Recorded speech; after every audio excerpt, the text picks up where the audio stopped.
The case of Marvin Henry, who accused Needham police officers of racial profiling and unlawfully searching him in January 2020, drew considerable attention in town.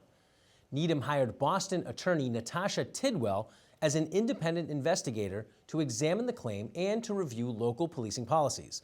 The draft report was released earlier this week. At its meeting on Monday, March 15th, the Select Board, along with Police Chief John Schlittler and Town Attorney Tom Harrington, discussed the findings of the report. Municipal producer Yushao Wen has the details.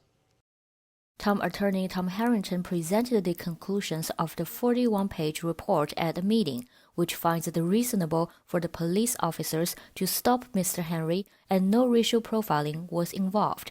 However, the investigation finds it unclear whether a probable cause to arrest Mr. Henry existed and that it was against the Needham Police Department's policy to search him. In addition, Ms. Tidwell's report finds the police department's own internal investigation deficient. In September 2020, Needham Police Department launched an internal investigation of the allegations in Mr. Henry's letter, which concluded that neither the arrest or the search violated the department policy or applicable constitutional principles, and no improper force was used when handcuffing Mr. Henry. The officers only violated Needham Police Department policy by failing to complete a report of the arrest. Needham Police Chief John Schlittler read a statement at the meeting and insisted that the officers' actions were lawful. It is important to note that Attorney Tidwell states that she cannot conclude whether probable cause existed to arrest Mr. Henry. Because of that, we disagree with her finding that officers engaged in a search that was in violation of NPD policies and applicable law. We recognize that the Needham Police Department should have better communicated with Mr. Henry in the aftermath of the incident and ensuing investigation.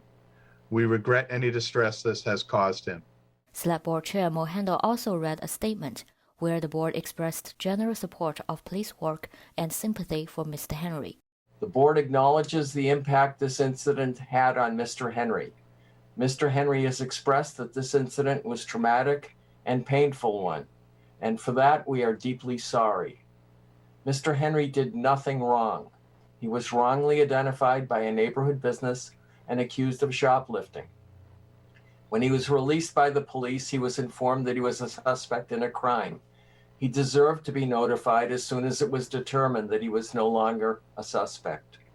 In making this statement, the members of the Select Board acknowledge and restate our support for the men and women of the Needham Police Department. Their work is challenging and difficult. They put their lives on the line every day and confront situations most of us never will. We believe the officers on the scene used their best judgment under the circumstances. We acknowledge the police department's cooperation throughout this investigation. We will be working with the Needham Police Chief to consider opportunities for improvements to practices and policies as recommended by Attorney Tidwell as appropriate. Ms. Tidwell recommends in the report that the Needham Police Department specifically identify de-escalation as the guiding principle in use of force decision-making and that officers be required to attempt to de-escalate a situation. A few improvements regarding internal investigations were also recommended in the report. You can go to Needham Police Department's website to read the complete report. The entire Select Board meeting can be found on needhamchannel.org.